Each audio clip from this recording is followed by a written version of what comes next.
Okay, നമസ്തേ students. അപ്പോൾ നമുക്ക് കബീർദാസ് ആണ് നമ്മുടെ ഫസ്റ്റ് ചാപ്റ്റർ. അപ്പോൾ കബീർദാസിനെ പറ്റിയിട്ട് ഒരു ഒരു ബ്രീഫ് ഡിസ്ക്രിപ്ഷൻ നമുക്ക് നോക്കാം. ഓക്കെ, അപ്പം കബീർദാസ് ആദ്യ കാലഘട്ടത്തിലെ കവിയാണോ? അല്ല. ഏത് ആദ്യ കാലഘട്ടത്തിലെ കവികളെ പറ്റിയിട്ട് നമ്മൾക്ക് പഠിക്കാനില്ല. എന്തുകൊണ്ടാണെന്ന് വെച്ചാൽ ആദ്യ കാലഘട്ടത്തിലെ ഭാഷ വളരെ ടഫാണ്. അപ്പോൾ നമുക്ക് അധികം പഠിക്കാനുണ്ടാകാറില്ല. ഭക്തി കാലഘട്ടത്തിലെ കവിയുടെ കുറിച്ചിട്ടാണ് നമുക്ക് അധികവും സിലബസിൽ കൊടുക്കാറ്. ഒന്ന് നമുക്ക് കബീർദാസിനെ പറ്റി പഠിക്കാനുണ്ടാവാറുണ്ട്, सूरदास, तुलसीदास.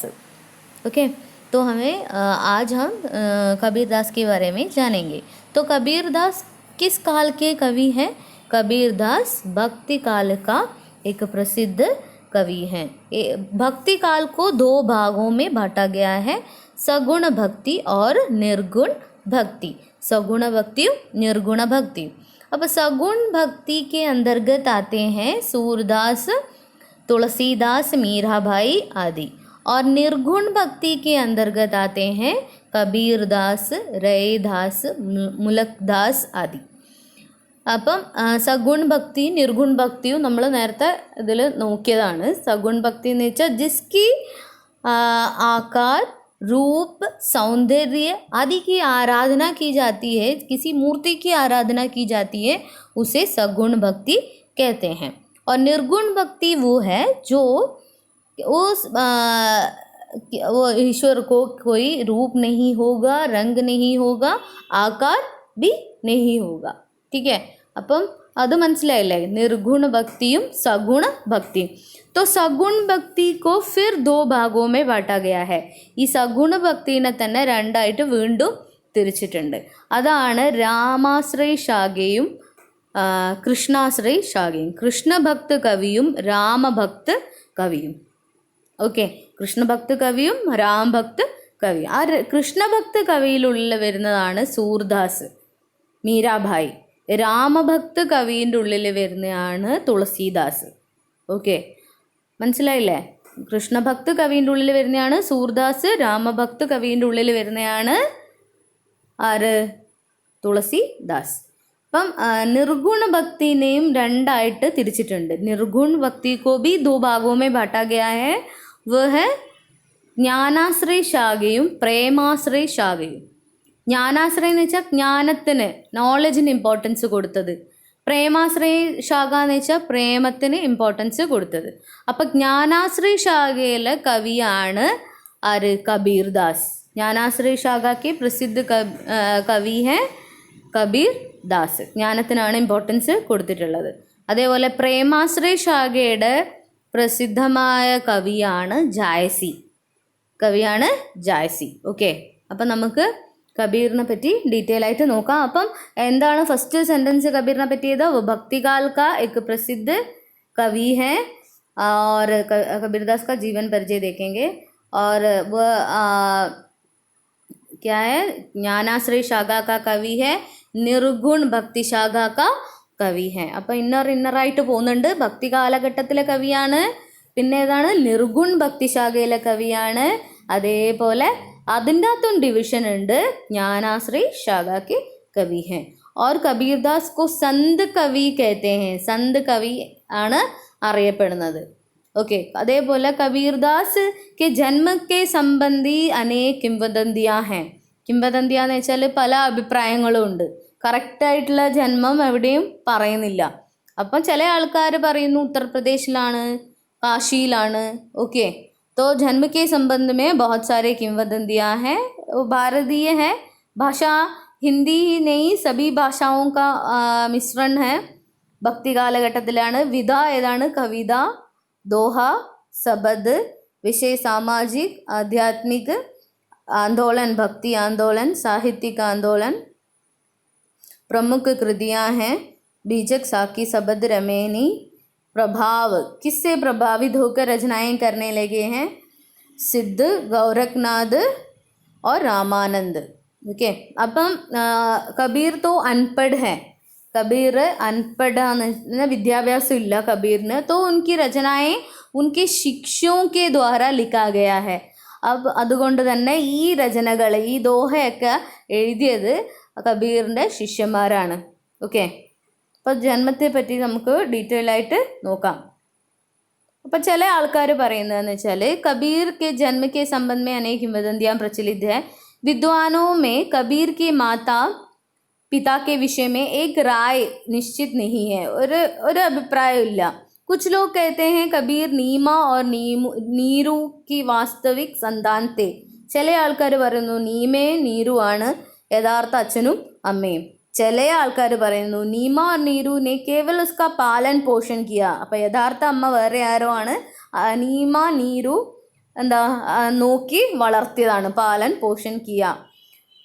नीरू जुलाहे को एक बच्चा काशी के लहरतारा ताल पर पड़ा मिला. അപ്പം നീരുവിന് ഒരു കടവുന്ന് ലഹർ താര എന്ന് പറഞ്ഞ തലാബ് എന്ന് വെച്ചാൽ ഒരു കുളത്തിൻ്റെ അരികിൽ നിന്ന് കിട്ടിയതാണ്. ആരോ ഉപേക്ഷിച്ച് പോയതാണ്, അങ്ങനെ കിട്ടിയതാണെന്ന് ചില ആൾക്കാർ പറയുന്നുണ്ട്. അപ്പം ശരിക്കും എന്താണ് ഒരു വിധവാ ബ്രാഹ്മണി എന്ന് വെച്ചാൽ ഒരു ബ്രാഹ്മണിയായ യുവതി ഭർത്താവ് മരിച്ചതാണ്. അപ്പോൾ ആ സമയത്ത് എന്താ ആ സ്ത്രീക്ക് ഒരു വേറെ ഒരു ബന്ധത്തിൽ ഒരു കുട്ടി ഉണ്ടാവുകയാണ്. അപ്പോൾ ആ കുട്ടീനെ നാട്ടുകാർ എന്താന്ന് വിചാരിച്ചിട്ട് ആ കുട്ടീനെ ഈ ലഹർത്താര എന്ന് പറഞ്ഞ തലാബിൻ്റെ അവിടെ ഉപേക്ഷിച്ചിട്ട് പോവാണ്. वो ब्राह्मणी युवती अब लोग लाज के कारण, നാണക്കേട് കൊണ്ട് लोग लाज के कारण वह लहरतारा तालाब के पास उसे छोड़कर चला गया. वहाँ से नीमा और नीरू उसे उठाकर उसका पालन पोषण किया. അവിടുന്ന് നീമയും നീരു എടുത്തിട്ട് വളർത്തിയതാണെന്നാണ് അധികം ആൾക്കാരും പറയുന്നത്. ഓക്കെ, പിന്നെ ഉസ്കി ഭാഷ അതേപോലെ ഒരു സ്ഥലത്ത് അടങ്ങിയിരിക്കൂല, ഇങ്ങനെ ഒരു एक जगह से दूसरे जगह ऐसे घूमते रहते हैं. तो उसकी भाषा तो सदुकड़ी है. सदुकड़ी माने खिचड़ी. सभी भाषाओं का मिश्रण, हम राजस्थानी भाषाओं के शब्द मिलते हैं, हरियाणवी शब्द मिलते हैं, पंजाबी शब्द मिलते हैं, खड़ी बोली शब्द मिलते हैं, अवधी व्रज भाषा के शब्द आदि शब्दों की बहुलता प्रकट होती हैं. तो ये जो वाक्य, ये जो वाणी जब कबीर बोलते हैं तो उसके शिष्य वो लिख के रखते हैं. ठीक है, ऐसे ही उनके ग्रंथ बने हैं. तो कबीर की वाणी क्या है, कबीर की भाषा क्या है, सदुकड़ी या खिचड़ी. कबीर की भाषा सदुकड़ी या खिचड़ी है. അപ്പോൾ നമ്മൾ അടുത്ത നോക്കാം.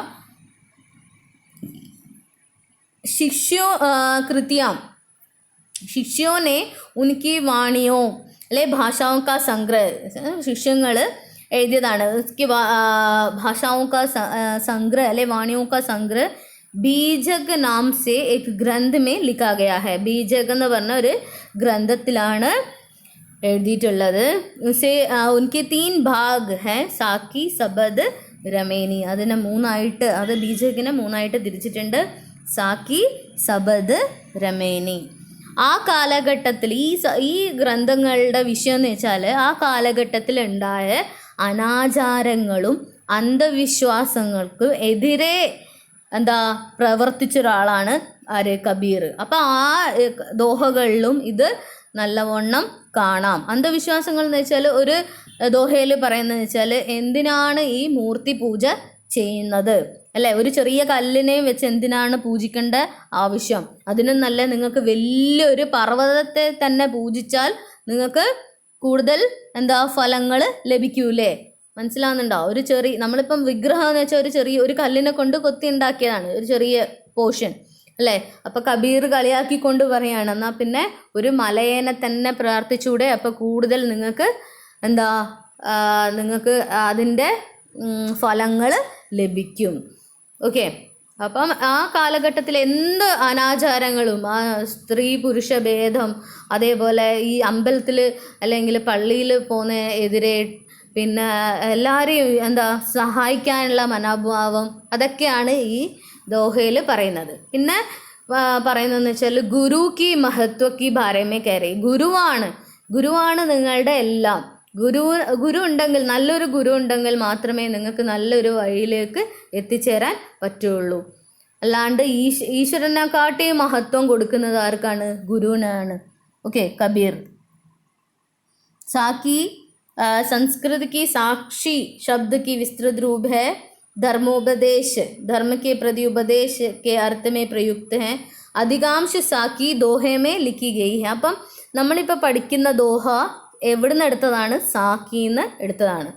അധികം ദോഹകൾ നമ്മൾ പഠിച്ചുകൊണ്ടിരിക്കുന്നത് സാക്കിന്ന് ദോഹയിൽ നിന്നാണ്. ഉസ് പർ सोरटे का भी प्रयोग मिलता है. कबीर की शिक्षा और सिद्धांतों का നിരൂപൺ അധികതർ സാക്കിമേ ഹെ. എല്ലാം കൂടുതലായിട്ട് സാക്കിയിലാണ് ഈ എഡ്യൂക്കേഷൻ നോളജിനെ പറ്റിയിട്ടും അല്ലെങ്കിൽ കബീറിൻ്റെ ഫിലോസഫി പറയുന്നതും എല്ലാം ഈ സാക്കി ഗ്രന്ഥത്തിലാണ്. സബദിൽ ഗേ പദാണ്. ജിസ്മേ പൂരി തര കലാ സംഗീതാത്മക വിധാൻ ഹെ. ഇതിൽ എന്താ ഗയെന്ന് വെച്ചാൽ രണ്ടും പദ്യവും ഗദ്യവും രണ്ടും കൂടി കലർന്ന് ഇങ്ങനെ പാടിക്കൊണ്ട് നടക്കുന്ന ഒരു വിധയാണ്. ഓക്കെ. उसमें उपदेशात्मकता के स्थान पर भावावेश की प्रधानता है, क्योंकि इसमें कबीर के प्रेम और अंतरंग साधना की अभिव्यक्ति हुई है. ഇതിൽ കബീർ കെ പ്രേം, അതും ഏത് പ്രേമമല്ല, ലൗകികമായ പ്രേമം അല്ല ഇതിൽ പറയുന്നത്. ഓക്കെ. പിന്നെ രമൈനി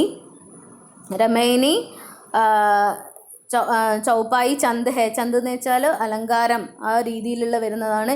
ഇസ്മേ കബീർ കെ രഹസ്യമയി ഓർ ദാർശനിക് വിചാരോं को अभिव्यक्त किया है. രഹസ്യമയി എന്ന് വെച്ചാൽ പരമാത്മാവും ആത്മാവിനെ പറ്റിയിട്ടൊക്കെ പറയുന്ന കാര്യങ്ങളും പിന്നെ ഫിലോസഫി ഒക്കെയാണ് രമേനിയിൽ നമുക്ക് കാണപ്പെടുന്നത്. ഓക്കെ. അപ്പം കബീറിനെ കുറിച്ച് ഏകദേശം ഒരു ഐഡിയ കിട്ടിക്കാണെന്ന് വിചാരിക്കുന്നു. ഫസ്റ്റ് സെൻറ്റൻസ് എന്താണ്? कबीर भक्ति काल का एक प्रसिद्ध कवि है. वो निर्गुण भक्ति शाखा का कवि है, ज्ञानाश्रय शाखा का कवि है. उसे संत कवि के रूप में कहा जाता है. और उनकी वो अनपढ़ हैं. उनके जन्म के बारे में बहुत किंवदंतियाँ हैं. और उनका जन्म माना जाता है काशी में हुआ है. और उसका माता पिता का नाम नीमा और नीरू है. और वो विधवा ब्राह्मणी लोग लाज के कारण वह एक लहरतारा नामक तालाब के किनारे छोड़कर चले गए. वहाँ से नीमा और नीरू उसका पालन पोषण करता है. वह जन्म से हिंदू है और वह कर्म से मुसलमान मानते हैं. उनका कोई धर्म नहीं है. वो हमेशा घूमता रहता है, घुमकड़ है, एक जगह से दूसरे जगह घूमता रहता है. वो क्रांतिकारी मनोभाव रखते हैं. हर समाज में जो कुछ अत्याचार, अन्याय, शोषण होता है उसके विरुद्ध वो आवाज़ उठाते हैं. ठीक है. और उनकी प्रमुख ग्रंथ है बीजक. वो भी उनके शिष्यों ने लिखे हैं. और उनके ग्रंथों का जो शिष्य का नाम है धर्मवीर. और वो शिष्य सभी लोगों का संकलन करके, संकलन का नाम है बीजक. और इस बीजक को 3 भागों में बांटा गया है: साकी, सबद, रमैनी. और उनकी भाषा है सदुकड़ी. और उनके गुरु का नाम है रामानंद. ठीक है. അടുത്ത നമുക്ക് നോക്കാം. ഇത് കഴിഞ്ഞ ക്ലാസ്സിലെടുത്ത ഇതിൻ്റെ ക്വസ്റ്റ്യൻസ് ആണ്. അപ്പോൾ ഇത് നിങ്ങൾ പേഴ്സണലായിട്ട് എനിക്ക് അയച്ചു തരിക ഇതിൻ്റെ ആൻസേഴ്സ്. ഓക്കെ. आदि काल आटो. आदि का प्रमुख कवि कौन है? भक्ति को कितने भागों में बांटा गया है? ഇതിൻ്റെ ആൻസർ ആദ്യ കാലഘട്ടത്തിലെ പ്രസിദ്ധനായ ഒരാളെ പേര് എഴുതിയാൽ മതി. 1 വേർഡ് ആൻസർ കേട്ടോ. ആദികാൽ കാ പ്രമുഖ കവി കോൺ ഹെ? ആദി കാലഘട്ടത്തിലെ പ്രമുഖമായ ഒരു കവിൻ്റെ പേര് പറയാം. ഭക്തി കോ കിത്നെ ഭാഗോ മേ ബാട്ടാ ഗയാ ഹെ? ഭക്തി കാലഘട്ടത്തിന് എത്ര ഭാഗങ്ങളായിട്ട് തിരിച്ചിട്ടുണ്ട്? കബീർ കിസ് ഭക്തിശാഖ കെ കവി ഹെ? കബീർ നമ്മളിപ്പോൾ പഠിച്ചതാണ്. സൂർദാസ് കിസ് ഭക്തിശാഖ കെ കവി ഹെ? ഇപ്പം നോക്കിയിട്ടുണ്ട്. ആദികാൽ കെ കവിത കാ വിഷയ ക്യാ ഹെ? ഏതായിരുന്നു വിഷയം? ഭക്തികാൽ കെ കവിയോ കെ നാം ബതായിയെ? ഭക്തി കാലഘട്ടത്തിലെ കവികളുടെ പേര് പറയാൻ. രീതികാൽ കാ വിഷയ ക്യാ ഹെ, രീതികാലഘട്ടത്തിലെ രചനയുടെ വിഷയം എന്തായിരുന്നു, കവിതയുടെ. ഓക്കെ, രീതികാൽ കെ പ്രമുഖ കവി കോൺ കോൺ സേ ഹെ, ഏതെങ്കിലും ഒരാളുടെ പേര്, രീതികാലഘട്ടത്തിലെ ഒരാളുടെ പേര് പറയാം. രീതികാൽ കാ ദൂസറാ നാം, രീതികാലിലെ വിഷയം എന്തായിരുന്നു, അപ്പോൾ അത് തന്നെയാണ് ദൂസറാ നാം, വേറൊരു പേര്. ആദികാൽ കെ കവി കിസ്കെ ആശ്രിത് മേ രഹത്തെ ഹെ, ആദ്യകാലഘട്ടത്തിൽ കവികൾ ആരുടെ ആശ്രയത്തിലാണ് നിന്നുകൊണ്ടിരുന്നത്. അപ്പോൾ അവർക്ക് ജീവനോപാധി എന്ന് വെച്ചാൽ ഇവരെ പുകഴ്ത്തിപ്പാടുകയാണ്. അപ്പോൾ അവർക്ക് ഇഷ്ടം പോലെ നല്ല നല്ല കാര്യങ്ങൾ പാടുന്ന സമയത്ത് എന്താ മാലയും രത്നങ്ങളും ഒക്കെ ഇവർക്ക് കൊടുക്കും. അങ്ങനെയാണ് ഇവർ ജീവിച്ച് പോകുന്നത്. അപ്പോൾ ആരുടെ ആശ്രയിതരായിട്ടാണ് ജീവിച്ചത്? സഗുണ ഭക്തി ക്യാ ഹെ, സഗുണ ഭക്തി എന്ന് പറഞ്ഞാൽ എന്താണ്, നിർഗുൺ ഭക്തി എന്ന് പറഞ്ഞാൽ എന്താണ്. പിന്നെ ആധുനിക കാൽ को कितनी भागों में बांटा गया है, ആധുനിക കാലഘട്ടം എത്ര ഇതിലായിട്ടാണ് തിരിച്ചിട്ടുള്ളത്, ആധുനിക കാലഘട്ടം കേട്ടോ, ആധുനിക കാലഘട്ടം എത്ര ഭാഗമായിട്ടാണ് തിരിച്ചിട്ടുള്ളത്. ഭാരതേന്ദു യുഗ് के प्रमुख कवि कौन है, ഭാരതേന്ദു യുഗത്തിലെ ആരാണ് പ്രമുഖ കവി? ഭാരതേന്ദു യുഗ് പ്രമുഖ കാവ്യ വിശേഷത ക്യാ ഹെ, ഭാരതേന്ദു യുഗത്തിലെ കാവ്യ ഏതൊക്കെയാണ്, ഏതെങ്കിലും ഒന്ന് എഴുതിയാൽ മതി. അതിൻ്റെ അകത്തുള്ള ഏറ്റവും ഇമ്പോർട്ടൻ്റ് ആയിട്ടുള്ള ഏതാ? ഭാരതേന്ദു യുഗ് की कविता की भाषा क्या है, കാലഘട്ടത്തിലെ കവിതയുടെ ഭാഷ എന്താണ്? ദ്വിവേദി का पूरा नाम क्या है, ദ്വിവേദി എന്ന് പറയുന്ന ആളുടെ ഫുൾ നെയിം എന്താണ്? ദ്വിവേദി യുഗ് के प्रमुख कवि कौन है, ആരാണ്? ദ്വിവേദി യുഗ് के सबसे प्रसिद्ध പത്രിക, ഈ ദ്വിവേദി യുഗത്തിലെ ഈ പത്രികയിലാണ് എല്ലാ കവികളുടെയും രചനകൾ സംഗ്രഹിച്ചിട്ട് അതിൻ്റെ അകത്ത് പ്രസിദ്ധീകരിച്ചിട്ടുള്ളത്. അതേത് പത്രികയാണ്? ദ്വിവേദി യുഗ് കെ മുഖ്യ കാവ്യ വിശേഷത, ആ കാലഘട്ടത്തിലെ ഈ ഏതാണ് ഭാരതേന്ദു നിന്ന് വ്യത്യസ്തമായിട്ടുള്ള ഒരു കാവ്യപ്രവൃത്തിയാണ് എഴുതേണ്ടത്. ഓക്കെ, ഒരു സെൻറ്റൻസ് മതി. ഛായാവാദിക്ക് 4 സ്തംഭ് കോൺ ഹെ, 4 സ്തംഭം അല്ലെ 4 തൂണും ആരൊക്കെയാണ്?